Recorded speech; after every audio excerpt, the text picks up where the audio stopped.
नमस्कार, मैं दीपा शर्मा एक बार फिर आप सभी का वेलनेस चौपाल में बहुत-बहुत स्वागत करती हूँ। कैसे हैं आप सभी? तो हमेशा की तरह आज के सेशन की शुरुआत भी हम एक प्रार्थना के साथ करते हैं। अस्तो मा सद्गमय तमसोर्मा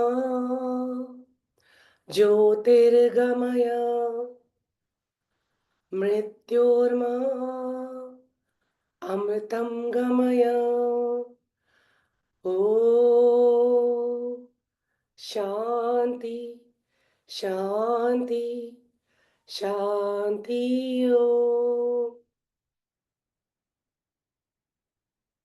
आशा है आप सभी स्वस्थ होंगे, मस्त होंगे और हंसते मुस्कुराते हुए अपने इस प्रोग्राम को अटेंड कर रहे होंगे। तो आजकल ठंड बहुत बढ़ गई है और अच्छी वाली कड़ाके वाली ठंड पड़ने लग गई है।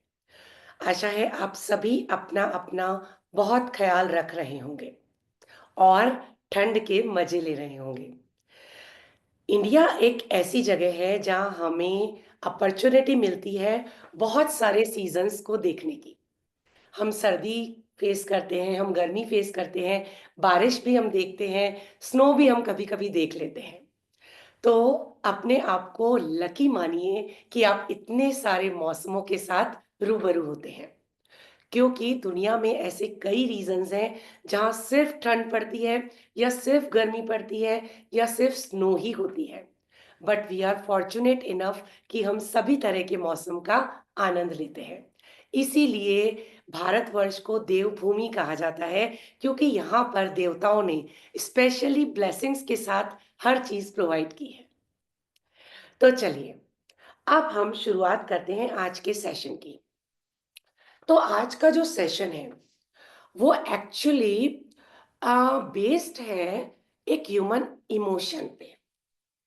देखिए हम सभी की लाइफ जो है उसमें हम इतने काम करते हैं। आप जितने भी साल के हैं, अगर आप 40 साल के हैं तो आपने 40 साल कई काम किए हैं, 50 के हैं तो 50 साल, 60 साल।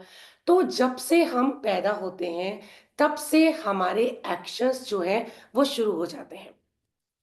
जब हम कोई काम करते हैं तो उस काम के 2 तरह के रिजल्ट्स हो सकते हैं। कई बार उस काम के हमें पॉजिटिव रिजल्ट्स मिलते हैं, कई बार उस काम के हमें नेगेटिव रिजल्ट्स मिलते हैं। तो देखिए ये काम हम करते हैं, उस काम को कैसे करना है वो डिसाइड भी हम ही करते हैं। फिर लेकिन कई बार फिर भी हम सभी लाइफ के किसी ना किसी फेज पे अपने किसी डिसीजन पे एक गिल्ट या शेम फील करते हैं या नहीं? होता है। अगर आप इंसान हैं तो एक गिल्ट का, शेम का इमोशन भी आपके अंदर आता ही है और अनडाउटेडली ये एक नेगेटिव इमोशन है। अब देखिए शेम और गिल्ट जो है ये हमारे इवोल्यूशन का, हमारे उद्विकास का ही एक पार्ट है और it's okay to feel guilty और अशेम्ड इन लाइफ।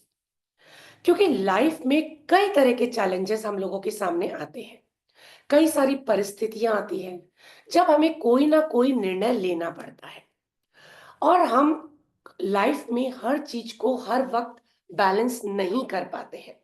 अगर हम किसी चीज को ज्यादा इंपॉर्टेंस देते हैं तो कोई दूसरी चीज अपने आप जो है वो थोड़ी सी नीचे उसका ग्राफ चला जाता है। तो इट्स परफेक्टली ओके, ये हमें समझना पड़ेगा। कुछ एग्जाम्पल्स से आपको समझाने की कोशिश करती हूँ। देखिए कई बार क्या होता है कि हम अपने करियर ग्रोथ में आदमी को बहुत सारा काम करना पड़ता है, उसे ओवरवर्क करना पड़ता है। उस ओवरवर्क के चलते वो अपनी फैमिली को उतना टाइम नहीं दे पाता है जितना यूजुअली उसे देना चाहिए। तो इस बात के गिल्ट को लेकर वो सालों साल बैठा रहता है कि मैंने अपनी वाइफ के साथ टाइम स्पेंड नहीं किया, मैंने अपने बच्चों की पढ़ाई पे ध्यान नहीं दिया। जबकि उस वक्त की सिचुएशन जो थी, उस वक्त आपके लिए आपका काम, आपका पैसा कमाना बहुत इंपॉर्टेंट था। आपको 10 साल बाद लग रहा है ना कि मैंने ये नहीं किया, लेकिन 10 साल पहले की सिचुएशन जो थी, वो बहुत अलग थी। उस वक़्त आपको अपनी फैमिली के भरण-पोषण का प्रायोरिटी में ध्यान रखना था और इसीलिए आपको अपना वर्क करने पे ज़्यादा ध्यान देना था। सेकंड एग्ज़ाम्पल लेते हैं। आप एक वर्किंग वुमन है सपोज़ और आपको अपने बच्चे की देखभाल के लिए किसी आया को रखना पड़ रहा है। अब आप इस गिल्ट में हैं कि मैं अपने बच्चे की पर्सनली केयर नहीं कर पा रही हूँ। तो देखिए, ऐसा है कि काम करना भी आपकी प्रायोरिटी है। आपने चूज़ किया है। जब आपने काम करना चूज़ किया है यानी कि आप में उस काम को करने की एबिलिटी है और आपका ये फर्ज़ बनता है कि आप अपनी एबिलिटी को सोशली और देश के विकास के लिए यूज़ करें। और अगर आपने अपने बच्चे की देखभाल के लिए किसी को हायर कर लिया है, तो भी इट्स परफेक्टली ओके। आपने किसी और को भी रोज़गार दिया है। आप ये भी तो ध्यान रखिए और आपका बच्चा बड़ा होके आपकी सिचुएशन को ज़रूर समझेगा। अगर आप ऑन द अदर हैंड अपनी जॉब छोड़ के बैठ जाते, आपको अंदर ये भी गिल्ट होता कि मैं कुछ नहीं कर रही, मैंने इतना कुछ अपनी लाइफ में पढ़ा है, लिखा है, इतना एक्सपीरियंस किया है, मैं इतनी टैलेंटेड हूँ, लेकिन मैं अपने टैलेंट का सही यूज़ नहीं कर रही हूँ। तो इन बोथ वे आपको गिल्ट होता ही। तो आप जो भी काम कर रहे हैं, आपने उस वक़्त सोच समझ के डिसीज़न लिया है ना कि मुझे जॉब करनी है और अपने बच्चे की देखभाल के लिए मैं एक अच्छी ट्रेन्ड आया को रख सकती हूँ। तो इसके लिए भी गिल्ट करने से बताइए क्या फ़ायदा है? In any way both the situation आप एंड में गिल्ट करेंगे ही। तीसरा एग्ज़ाम्पल लेते हैं। आपके पेरेंट्स जो हैं वो काफ़ी ओल्ड हैं, लेकिन आप किसी भी रीज़न के चलते अपने पेरेंट्स के साथ नहीं रह पा रहे हैं और आपके पेरेंट्स भी आपके पास नहीं आ पा रहे हैं। अब आपको ये गिल्ट होता है कि मेरे पेरेंट्स को इस वक़्त मेरी बहुत ज़्यादा ज़रूरत है, लेकिन मैं उनके पास नहीं हूँ। तो देखिए इस पे भी आपका कोई कंट्रोल नहीं है, क्योंकि आपको जो काम करना है वो आपके उस शहर में अवेलेबल नहीं है। कई बार ऐसा होता है कि हम उस शहर में भी मौजूद होते हैं, लेकिन फिर भी आप काम के चलते अपने पेरेंट्स के साथ उतना टाइम तो नहीं बिता पाएँगे। तो आप इस बात को बिल्कुल समझ के चलिए कि इट्स ओके मैं नहीं रख पा रहा हूँ, तो मेरी कोई मजबूरियाँ हैं। मेरे लिए काम करना भी उतना ही ज़रूरी है। मेरे लिए मेरे बीवी-बच्चों का भरण-पोषण भी उतना ही ज़रूरी है। नेक्स्ट चीज़, कई बार क्या होता है कि हम कई लोगों को अवॉइड कर देते हैं अपने किसी एक काम के चलते। मान लीजिए कि आज मेरे फ्रेंड का बर्थडे है, मुझे उसे विश करना था, उसको घर जाके विश करना था, लेकिन मेरे पास अपना काम इतना ज़्यादा था या मेरा कोई प्रोजेक्ट पेंडिंग चल रहा था, जिसका मुझे आज ही सबमिशन करना था और मैं उसे जो है वो विश करने उसके घर नहीं जा पाई। तो इट्स ओके कोई बात नहीं, फ़ोन पे विश कर दीजिए। अगर सच में वो आपका फ्रेंड है तो वो आपकी मजबूरियों को ज़रूर समझेगा। हर चीज़ में हम गिल्ट नहीं फ़ील कर सकते। आपने उसे 10 साल तो विश किया है ना। अगर 1 साल नहीं किया होगा, तो कोई ना कोई मजबूरी रही होगी, ये वो भी समझ जाएगा। नेक्स्ट आता है कि आपके पेरेंट्स ने आपके ऊपर सपोज़ आप एक स्टूडेंट हैं। आपके पेरेंट्स ने आपके ऊपर बहुत सारा पैसा लगा दिया आपके कॉलेजेस के लिए, आपके कॉम्पिटिशन्स की तैयारी के लिए और अब आपको लग रहा है कि मेरा उस पर्टिकुलर कॉम्पिटिशन में या सरकारी नौकरी में सिलेक्शन नहीं हुआ। और आप गिल्ट में लगे रहते हैं कि मेरे पेरेंट्स ने अपना इतना सारा इन्वेस्टमेंट मुझ पे कर दिया लेकिन मैं उनको फ्रूटफुल रिजल्ट नहीं दे पा रहा हूँ और ये गिल्ट आपको अंदर ही अंदर खाए जा रहा है जिसके कारण आप जो कर पाते वो भी नहीं कर पाते हैं। एक और एग्जांपल लेते हैं। आप ठीक नहीं हैं, आप बीमार हैं, किसी भी रीज़न से आप बीमार हो जाते हैं या ओल्ड पेरेंट्स होते हैं जो एक ओल्ड एज में जाके कोई ना कोई बीमारी हो जाती है जिसके चलते हम अपने रोज़मर्रा के काम खुद नहीं कर पाते और हमारे घर वालों को हमारी हेल्प करनी पड़ती है। और उस वक़्त जो बीमार होता है व्यक्ति, वो ये गिल्ट फ़ील करता है कि मेरी वज़ह से मेरे परिवार वाले जो हैं, वो काफ़ी सफ़र कर रहे हैं। उन्हें अपने काम से छुट्टी लेनी पड़ रही है या वो अपने काम एप्रोप्रिएटली नहीं कर पा रहे हैं, वो अपनी लाइफ़ को एन्जॉय नहीं कर पा रहे। तो देखिए ऐसा है, जब आपके बच्चे छोटे थे, तो ये कॉम्प्रोमाइज़ेज़ आपने भी किए थे। आपका बच्चा बीमार है, तो आप किसी पार्टी में नहीं जा पा रहे थे। आपका बच्चा छोटा है, तो आप कई नए प्रोजेक्ट हाथ में नहीं ले रहे थे। आप अपनी बाहर जाने की ट्रिप्स को अवॉइड कर रहे थे। तो ये सब आपने भी उसके लिए किया है, तो don't feel guilty. As a human being हमारा ये प्रोसीजर है कि आप किसी के लिए कुछ करते हैं और इन रिटर्न वो आपके लिए कुछ करता है। तो ये प्रोसीजर चलता रहता है, इतना ज़्यादा हर चीज़ में गिल्टी फील करना, अपने आप को अपराध बोध से ग्रसित कर लेना, किसी भी तरह से ठीक नहीं है।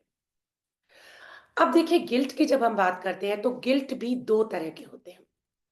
एक होता है हेल्दी गिल्ट और एक होते हैं ओवरवेलमिंग गिल्ट।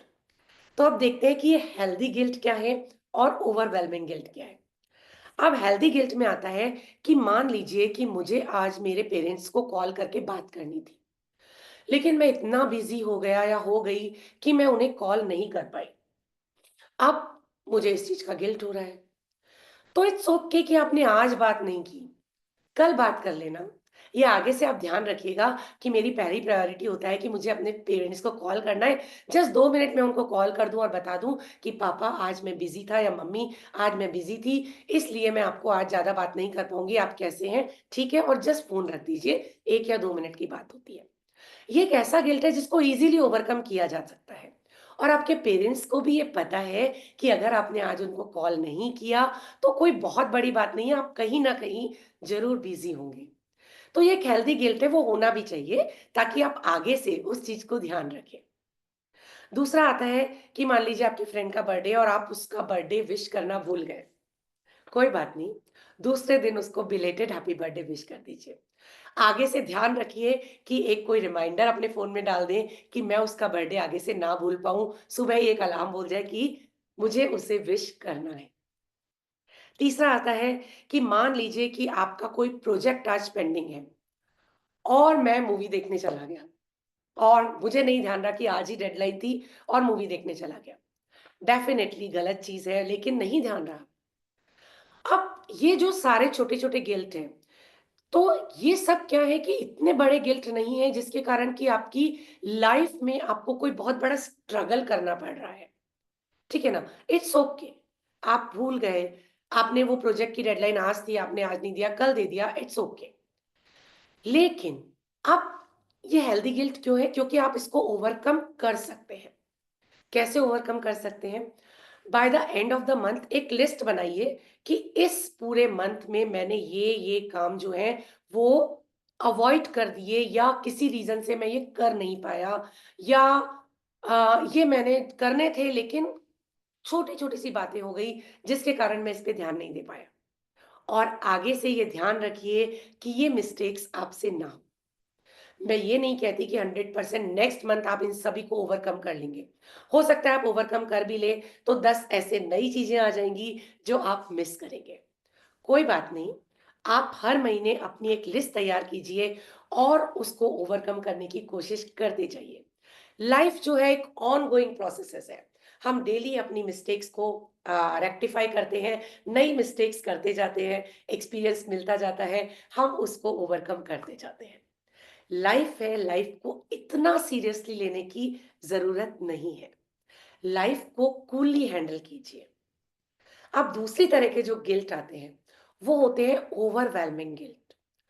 जब आदमी क्या होता है कि उसको हर वक़्त गिल्ट में रहने की आदत पड़ जाती है। अब ये आपके कंट्रोल ज़ो मतलब कम्फर्ट ज़ोन में आ जाता है कि मैं गिल्ट में रहूँ। मुझे हमेशा किसी न किसी चीज़ का गिल्ट होता रहता है। ठीक है? अब ये गिल्ट कौन से हैं देखिए, मान लीजिए कि कोई मुझसे बहुत ज़्यादा प्यार कर रहा है और वो मुझे शो भी कर रहा है, लेकिन मैं उसको उतना शो नहीं कर रही हूँ, या मैं इन टर्न उसको उतना ज़्यादा प्यार दिखा नहीं पा रही हूँ, किसी भी अपने एक्शन से या उससे, तो मुझे गिल्ट होगा, यार दूसरे लोग तो मुझे इतना प्यार कर रहे हैं और मैं तो इन टर्न कुछ भी नहीं कर रहा।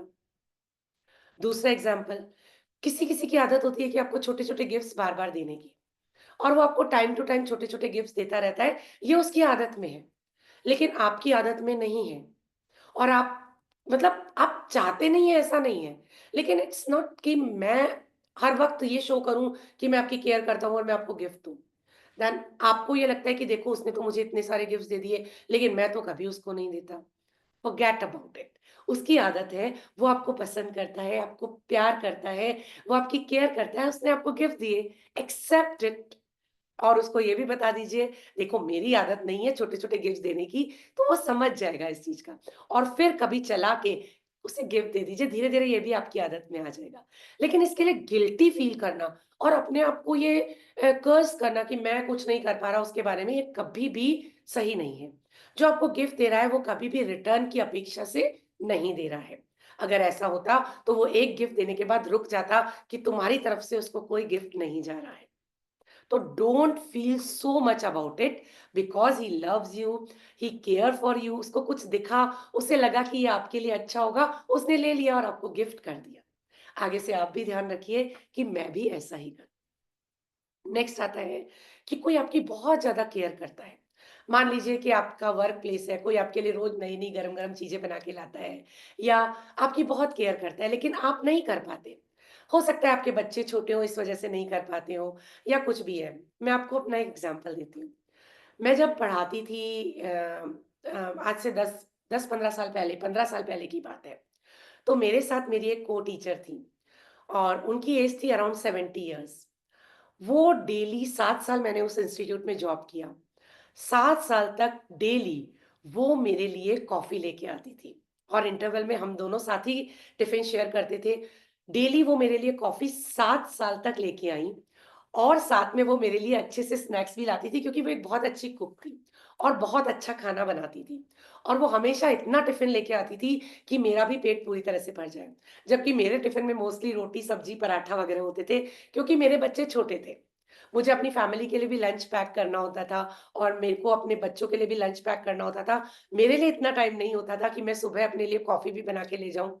तो मैं उनसे कई बार गिल्टी फ़ील होके कहती थी, मैम आप मेरे लिए रोज़ लेके आते हैं और मैं कभी भी कुछ नहीं कर पाती। तो वो मुझे बहुत अच्छे से समझाती थी।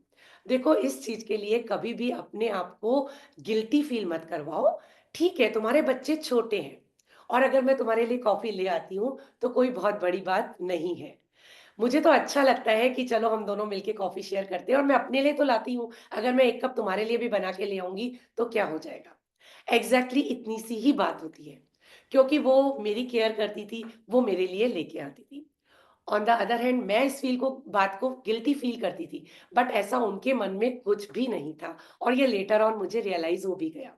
बट यस, आज भी मैं जब इस बारे में सोचती हूँ, तो मेरा मन उनके लिए ग्रैटिट्यूड से भर जाता है, कि उन्होंने 7 साल तक मुझे किस तरह से केयर किया और किस तरह से मेरी हर चीज़ का ध्यान रखा। तो ऐसे ही हमारी लाइफ में बहुत सारे लोग होते हैं, जो हमारी केयर करते हैं, उनके लिए कोई सिचुएशन नहीं होती है इफ एंड बट वाली। क्योंकि वो हमसे प्यार करते हैं, वो हमारा साथ देते हैं, हम भी कई चीज़ों में उनका साथ देते हैं। वो हमें रियलाइज़ नहीं होता, जैसे कि उन्हें ये रियलाइज़ नहीं होता कि वो हमारे लिए कुछ कर रहे हैं। अब वो लगता उनको जब मैं बोलती थी, तो वो मुझे बोलती थी कि मुझे तो लगता ही नहीं है कि मैं कुछ कर रही हूँ। मेरे लिए ये रोज़ का काम है, मैं अपने लिए कॉफ़ी लाती हूँ, तुम्हारे लिए भी लाती हूँ। ये मेरे रूटीन का एक पार्ट है। तो इन चीज़ों के लिए कभी भी गिल्टी फ़ील मत कीजिए कि कोई मेरी एक्स्ट्रा केयर कर रहा है, कोई मुझसे प्यार शो कर रहा है, कोई मुझे गिफ्ट्स दे रहा है। आपको ऐसा लगता है कि वो आपके लिए आउट ऑफ द वे कर रहे हैं, but it's not like that. वो उनका नेचर है, वो ऐसा कर रहे हैं, उनको उससे खुशी मिल रही है। तो आप भी इस चीज़ को एन्जॉय कीजिए, इसके लिए आपको गिल्ट में रहने की कोई भी ज़रूरत नहीं है। ऑन द अदर वे, अगर आप इस चीज़ के लिए गिल्ट में रहेंगे, तो क्या होगा? ये गिल्ट आपको और ज़्यादा परेशान करेगा, आपको हो सकता है उस व्यक्ति से दूर कर दे, आपको डिप्रेशन में ले जाए, आप एंग्ज़ायटी फ़ील करने लगें, आपको नींद ना आने लगे क्योंकि आप उसके बारे में इतना सोच रहे हैं। और ये क्या करता है हमारी एनर्जी को ब्लॉक कर देता है कहीं न कहीं जब आप इतना ज़्यादा सोचते हैं। देखिए लाइफ़ को इतना ज़्यादा सीरियसली लेने की कोई ज़रूरत नहीं है। अब आपको इसके कारण डाइजेस्टिव डिसऑर्डर्स भी हो सकते हैं। आपको ये लगता है कि कई बार हमको ऐसा लगता है कि हम कई सारी अपॉर्च्युनिटीज़ आई, हम फ़ायदा नहीं उठा पाए। या कई बार हमें लगता है कि उस सिचुएशन में मैंने ऐसा बोल दिया, मुझे नहीं बोलना चाहिए था। अब एक सिचुएशन मैं आपको बताती हूँ, सेम सिचुएशन है।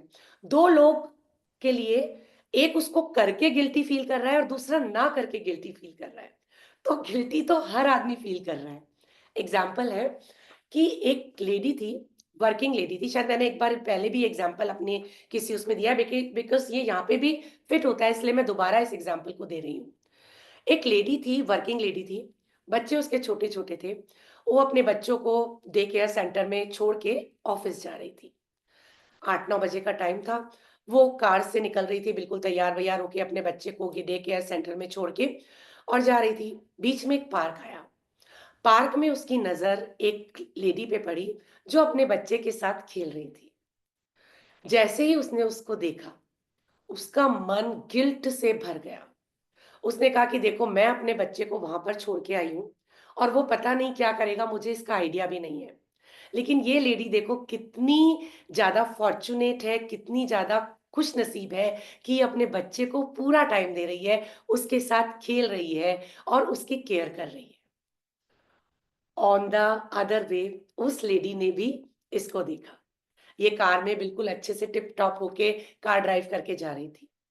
वो लेडी भी अपनी पूरी क्वालिफ़िकेशन लेके पूरे उस कगार पे थी कि वो अच्छी-सी जॉब कर सके, बल्कि वो एक अच्छी जॉब भी कर रही थी। उसने छोड़ के अपने बच्चे की केयर की। अब उसको ये लग रहा था कि देखो, मैंने क्या किया? मैंने अपनी एक अच्छी-भली जॉब छोड़ के आज एक बच्चे को खिला रही हूँ।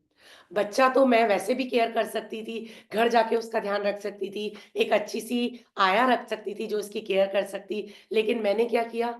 मैंने सब कुछ छोड़ के सिर्फ़ एक बच्चे की केयर में अपना सारा टाइम मैं लगा रही हूँ। मैंने अपने पूरे टैलेंट को वेस्ट कर दिया। अब आप खुद देखिए, सेम सिचुएशन है। 2 लोगों के लिए, एक को उसको करने का गिल्ट है और दूसरे को उसको ना करने का गिल्ट है। तो कहने का मतलब ये है कि आप कोई काम करें, तो भी आपको उसमें कुछ ना कुछ कमी नज़र आएगी, आप ना करें, तो भी आपको उसमें कुछ ना कुछ कमी नज़र आएगी। तो ये इंसानी फितरत है कि हम जो कुछ भी करते हैं, उससे हम सैटिस्फाई नहीं होते हैं। और कई बार क्या होता है ना कि कई काम हम कर चुके होते हैं। आप जो भी डिसीज़न आप ले चुके बाय द वे मैं आज टीचिंग जॉब में हूँ। मुझे ये लगता है कि नहीं मुझे तो कुछ और जॉब करनी चाहिए थी। मैंने क्यों टीचिंग ले ली? या कोई इंजीनियरिंग में है तो उसको लगता है कि मैं तो इंजीनियरिंग करने के लिए बना ही नहीं हूँ। मुझे तो एडमिनिस्ट्रेटिव जॉब में जाना चाहिए था। जो एडमिनिस्ट्रेटिव जॉब में है वो लगता है ये मैंने क्या पंगा पाल लिया, इससे तो मैं टीचिंग करता देखो बच्चों के साथ इंटरैक्ट करता, कितना अच्छा होता। तो ये सब चीज़ें आप तब रियलाइज़ कर रहे हैं जब आप उस फ़ील्ड में आ चुके हैं। अब पास्ट में जाके उसको आप चेंज नहीं कर सकते। या तो आप इतने ज़्यादा उस चीज़ के लिए मतलब वो हैं कि आपको वो चेंज करना है तो यू जस्ट डू इट, कर लीजिए। और अगर नहीं कर सकते फिर अपने आप को इस गिल्ट में मत रखिए कि मैंने वो काम तब क्यों नहीं किया। स्टोरी सुनाती हूँ, क्योंकि स्टोरी तो हमारे सेशंस का एक इंटीग्रल पार्ट है। बुद्धा की स्टोरी है। एक बार बुद्धा ने अपने आश्रम में अपने जो अनुयायी थे उनको ये कहा कि आज जो है भिक्षा लेने मैं अकेला ही जाऊँगा। तो जो उनके अनुयायी थे उन्होंने कहा ऐसा क्यों? आप हमेशा हम सबको में से किसी न किसी को तो साथ लेके जाते हैं। तो आप अकेले क्यों जा रहे हैं? आपको रास्ते में किसी चीज़ की ज़रूरत पड़ी तो क्या होगा? तो उसने कहा नहीं मैं मैनेज कर लूँगा, मैं अकेला ही जाऊँगा। तो उन्होंने कहा ठीक है और बुद्धा अकेले ही निकल गए। अब रास्ते में जो भी मिलता था, वो उनको अपनी टीचिंग्स देते थे, उनकी समस्याएँ सुनते थे, अपने हिसाब से उनको निवारण बताते थे। जो भिक्षा उनको मिल जाती थी, वो ले लेते थे। ऐसे ही वो आगे बढ़ रहे थे। तभी एक मकान में से उनको बहुत तेज़ आवाज़ें आ रही थी, लड़ने की, एक-दूसरे को मतलब गाली देने की, मार-पीट की। तो बुद्धा वहाँ पे रुक गए। तो उन्होंने देखा कि एक आदमी जो है, वो शराब पी हुई है उसने और अपने बीवी को मार रहा है, बच्चों को गालियाँ दे रहा है, पेरेंट्स को बुरा-भला कह रहा है और बहुत ज़्यादा मतलब chaos क्रिएट कर रहा है वो वहाँ पे। तो बुद्धा ने उसको समझाने की कोशिश की, देखो ये गलत है और तुम्हें ऐसा नहीं करना चाहिए, तुम अभी अपने होशो-हवास में नहीं हो, बेटर है कि तुम जाके सो जाओ और जब तुम होश में आओ तब बात करना। लेकिन क्योंकि वो आदमी तो होश में था नहीं, तो उसने बुद्धा को भी बहुत बुरा-भला कहा। वहाँ पे आस-पास जितने भी लोग थे, वो सब बुद्धा की जो है, वो बहुत ज़्यादा इज़्ज़त करते थे, तो उनको सबको बहुत बुरा लगा। ख़ैर, बुद्धा तो अपना जो भी काम था, उसको करके अपने घर लौट आए। अब उस आदमी ने जब दूसरे दिन होश आया उसको, तो आस-पास के लोगों ने कहा कि कल तुमने भगवान बुद्ध के साथ इतना बुरा बिहेव किया। जब उसको ये पता लगा, तो उसको अंदर ही अंदर बहुत ही गिल्टी लगा और वो बुद्ध के आश्रम में गया और वो बुद्धा के चरणों में गिर गया और वो उनसे माफ़ी माँगने लगा। उसने कहा कि मैं बहुत ज़्यादा शर्मिंदा हूँ कि मैंने कल आपके साथ ऐसा बिहेव किया। उसने कहा, देखो, अब शर्मिंदा होने से कोई फ़ायदा नहीं है। इस चीज़ पे शर्मिंदा होके तुम्हें क्या मिलेगा? क्योंकि जिस चीज़ को तुम चेंज कर ही नहीं सकते, जो बात तुम्हारे मुँह से निकल गई है, जिस बात को तुमने कहना था कह दिया, मुझे सुनना था सुन लिया, मुझे जो फ़ील होना था वो हो गया। तुमने अपने घरवालों से ये बिहेव किया, उनको जो फ़ील होना था वो हो गया। अब तुम इसको चेंज नहीं कर सकते। और जब तुम किसी बात को चेंज नहीं कर सकते, तो उसके लिए गिल्टी फ़ील करने से क्या फ़ायदा है? तो अब उस बात के लिए गिल्टी फ़ील मत करो। बस ये देखो कि तुमने जो बात कल की है, जिसका आज तुम्हें पश्चाताप हो रहा है, वो आगे रिपीट ना हो। तो आगे से तुम ये ध्यान रखो कि तुम शराब ना पियो और शराब के नशे में अपने परिवार वालों का या किसी और को बुरा भला ना कहो, उन्हें हर्ट ना करो। तो उसको पूरी बात समझ में आ गई। हमारे साथ भी कई बार ऐसा ही होता है। पास्ट में हम कई चीजें कर देते हैं जिसका गिल्ट हमें ताउम्र रहता है। तो देखिए, अगर कोई चीज आपने पास्ट में कर दी है, तो पहली बात तो ये समझिए कि अब आप उस चीज को चेंज नहीं कर सकते। वो हो चुकी है, उस पे अब आपका कोई बस नहीं है। और उसको सोच के, उसके बारे में दिमाग लगा के अपने आप को और परेशान करना, अपनी आगे आने वाली लाइफ को भी मतलब कॉम्प्लिकेटेड कर देना किसी भी तरह से ठीक नहीं है। तो उन चीज़ों के बारे में जो हो चुकी है और उसको चेंज आप नहीं कर सकते, don't feel guilty about it. आप सिर्फ उससे सबक लीजिए और उसको भविष्य में ना करने की कोशिश कीजिए, क्योंकि हमारे हाथ में सिर्फ वही है। अब हम अगर गिल्ट में हैं तो उसको ओवरकम कैसे कर सकते हैं? तो देखिए, सबसे पहली बात तो ये जान लीजिए कि आप अकेले नहीं हैं जिसको गिल्ट होता है। दुनिया में 99.9% लोगों को किसी ना किसी बात पे गिल्ट फील होता है। मैं भी उनमें आती हूँ, आप भी उनमें आते हैं। सभी लोगों को कहीं न कहीं, बहुत बड़े-बड़े महान लोग, स्पिरिचुअल लीडर्स, हम भगवान को भी कह सकते हैं कि उन्हें भी अपनी किसी न किसी बात पे गिल्ट हुआ है। ये हम उनकी स्टोरीज़ से भी पता लगा पाए हैं। तो अब जो गिल्ट हमारे से हो गया, जो गलती हमसे हो गई, उसके लिए हम क्या करें?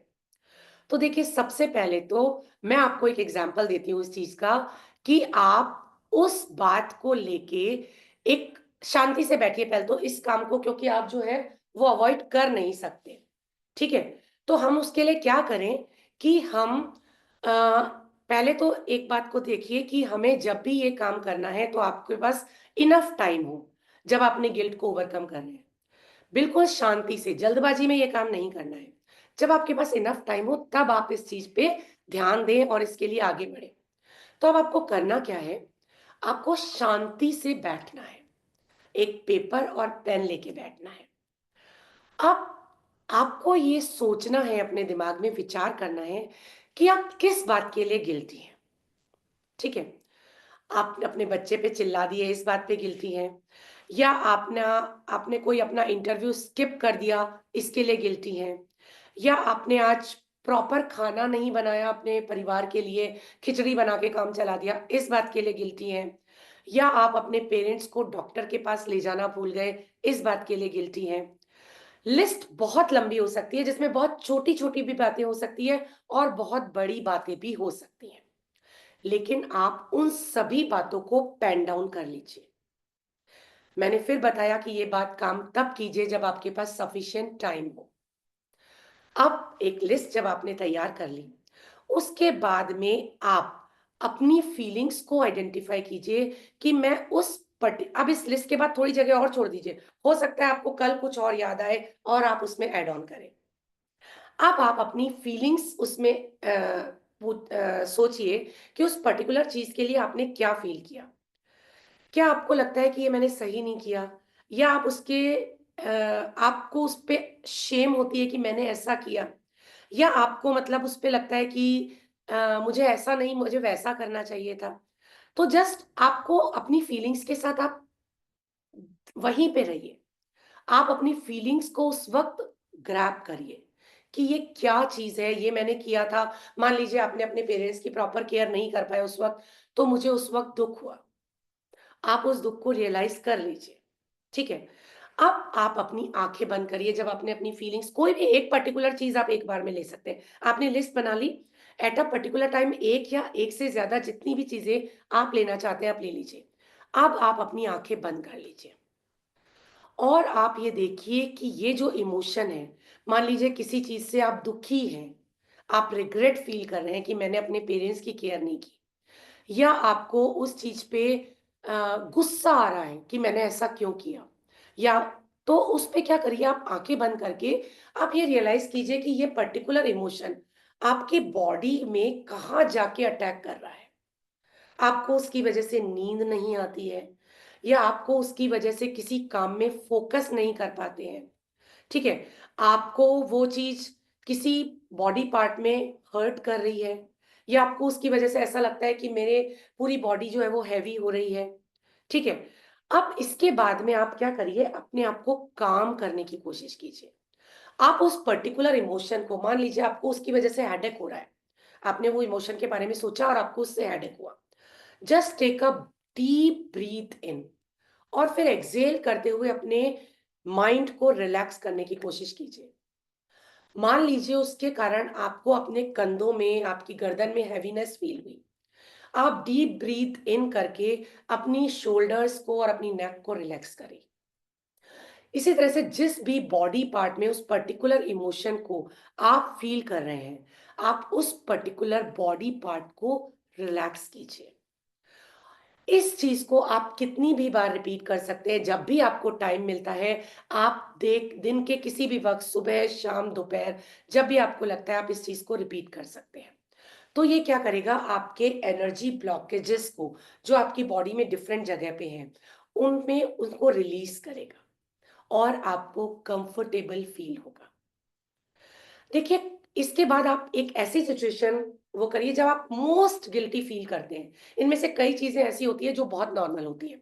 पेरेंट्स को कॉल करना भूल गए, इट्स ओके, कोई बहुत बड़ी बात नहीं है। आपके पेरेंट्स को पता है कि आप बिज़ी हैं और भूल गए, वो कभी भी इस चीज़ को बहुत ज़्यादा नहीं लेंगे। कुछ बड़े गिल्ट भी होते हैं और कई गिल्ट हमारे बनाए हुए भी होते हैं। एक एग्ज़ाम्पल लेती हूँ। एक आदमी था, उसको ये गिल्ट था कि मेरे पेरेंट्स को मैंने मारा है। और वो गिल्ट उसके ऊपर इतना ज़्यादा हावी हो गया कि उसको साइकियाट्रिस्ट की हेल्प लेनी पड़ी। अब जब वो साइकियाट्रिस्ट के पास गया, तो उसने सबसे पहले ये पूछा कि आप मुझे ये बताइए कि आपको ऐसा क्यों लगता है कि आपने अपने पेरेंट्स को मारा है? तो उसने कहा कि देखो, मेरे पेरेंट्स की 1.5 साल पहले कोरोना में डेथ हुई थी, ठीक है? अब तो उन्होंने कहा ठीक है, कोरोना में डेथ हुई थी तो उसमें आप क्या कर सकते हैं? बोलते हैं आपने उसका ट्रीटमेंट नहीं करवाया था? बोलते हैं नहीं, ट्रीटमेंट करवाया था, बट पता नहीं क्यों वो ट्रीटमेंट उनको नहीं लगा या कुछ हुआ तो उनकी डेथ हो गई। तो बोलते हैं how you are responsible for that? तो आपको जान के आश्चर्य होगा जो उसका जवाब था। उसने कहा कि बचपन में मेरे पेरेंट्स जब मुझे डाँटते थे या मारते थे या पनिशमेंट देते थे, तो मेरे मुँह से निकल जाता था काश ये मर जाए। और क्योंकि मैंने ये उनके बारे में इतनी बार कहा था और मुझे ये पता चला है कि लोग कहते हैं कि 24 घंटे में 1 बार हमारी ज़ुबान पे सरस्वती बैठती है। तो हो सकता है मैंने जब ये बोला हो और मेरी ज़ुबान पे सरस्वती बैठी हो और इसीलिए मेरे पेरेंट्स मर गए। अब आप सोचिए कि एक छोटी-सी चीज़ जो नोइंगली और अननोइंगली हम कई बार सोच लेते हैं, कई लोग बचपन में ये चीज़ सोच लेते हैं कि उसने मेरे साथ बुरा किया, काश इसके साथ ऐसा हो जाए। लेकिन उसका कोई भी हमारा इंटेंशन नहीं होता है। कौन अपने पेरेंट्स को मारना चाहता है? तब साइकियाट्रिस्ट ने उसको समझाया कि ये सब तो फालतू की चीज़ है। Death is a reality. आपके पेरेंट्स उस वक़्त नहीं मरे थे जब आप 5 साल के थे, जब आपने ये सोचा। आपके पेरेंट्स तब डेथ हुई जब आप 50 साल के थे। और death is a natural phenomena. Covid में कई लोगों की डेथ हुई है। तो ये एक ऐसा फिनोमेना है जो कि एक नॉर्मल चीज़ है। तो इसके लिए तुम अपने आप को दोषी मत दो। उसने किसी तरह से उसका माइंड इस चीज़ के लिए वॉश किया और तब जाके उसको उस गिल्ट से आज़ादी मिली जो वो 1.5 साल से झेल रहा था। तो देखा आपने, जिस चीज़ पे जो काम उसने किया ही नहीं, उसका भी गिल्ट वो लेके बैठा है। इसी तरह से हम में से कई लोग हैं जो ऐसे गिल्ट को लेके बैठे रहते हैं, जो कि आपने किए ही नहीं है या उन पे आपका ज़ोर ही नहीं है।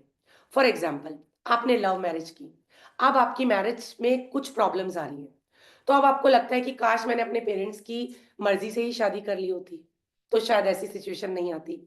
ऑन द अदर हैंड, आपने अपनी अरेंज मैरिज की, अब आपको लगता है काश मैंने अपनी पसंद से शादी की होती, तो आज ऐसा नहीं होता।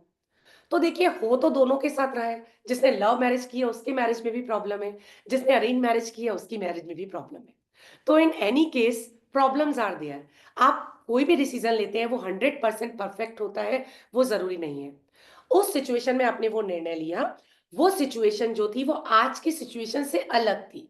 उस सिचुएशन को आपने उस वक़्त अपनी एज के हिसाब से, अपनी सिचुएशन परिस्थितियों के हिसाब से एनालाइज़ किया और जो डिसीजन आपके लिए बेस्ट था वो आपने लिया। आपने पर्टिकुलर जॉब उस वक़्त लिया, वो जॉब उस वक़्त के हिसाब से, आपकी समझ के हिसाब से, आपकी क्वालिफ़िकेशन के हिसाब से बिल्कुल सही था। तो देखिए, कुल मिला के मैं आपको एक बात कहना चाहती हूँ कि आपने आपकी लाइफ़ है, आपने कई सारे डिसीज़न्स लिए हैं। आपने कुछ अच्छे डिसीज़न्स भी लिए हैं, 90% डिसीज़न आपने अच्छे लिए हैं। 10% डिसीज़न्स हो सकता है आपके गलत हो गए हों, जिनके आपको इतने अच्छे रिज़ल्ट नहीं मिले या हो सकता है नेगेटिव रिज़ल्ट मिले। But it's perfectly okay. आपने जो किया है वो अपने आप से किया है, उसके कॉन्सिक्वेंसेस भी आप ही झेल रहे हैं, कोई और नहीं झेल रहा है। तो आपको इसके लिए गिल्टी फील करने की, शेम फील करने की, रिग्रेट करने की कोई भी जरूरत नहीं है। आप ठीक है, हमें बुरा लगा, इट्स ओके। अगर हम उसे चेंज कर सकते हैं हम चेंज करेंगे। भविष्य में ध्यान रखेंगे कि हम इस तरह की चीजें ना करें। बट आप अपने दिमाग में ये चीज रखिए कि जो भी काम होता है वो उस सिचुएशन के हिसाब से होता है, उस परिस्थिति के हिसाब से होता है। आज अगर मेरे लिए ये परिस्थिति है तो मैंने ये डिसीजन लिया, 10 साल बाद अगर मेरे पास ये सिचुएशन होगी तो मैं अलग तरह से डिसीजन लूंगी, और 10 साल पहले अगर ये चीज होती तो मैं अलग तरह से डिसीजन लेती। तो ये हर चीज जो है वो सिचुएशन, समझ, उम्र और परिस्थितियों पे डिपेंड करती है। तो मेरे कहने का सार ये है कि जो भी बात है उसके लिए अपने आप को जरूरत से ज्यादा गिल्ट और शेम फील करवाने की जरूरत नहीं है। आपकी लाइफ है, उसको इजीली लीजिए। गिल्ट होता है, उसे लेट गो कीजिए। तो इसी के साथ मैं आज के सेशन को विराम देती हूँ। आप सभी खुश रहें, स्वस्थ रहें, मस्त रहें, अपना बहुत-बहुत, बहुत ख़्याल रखें और छोटे-छोटे गिल्ट्स के साथ अपनी लाइफ़ ना जिएँ, गिल्ट फ्री लाइफ़ जिएँ, रिग्रेट फ्री लाइफ़ जिएँ, तभी आप लाइफ़ का भरपूर आनंद ले पाएँगे। अपना बहुत-बहुत, बहुत ख़्याल रखें। इसी के साथ मैं आज का सेशन एंड करती हूँ। नमस्कार।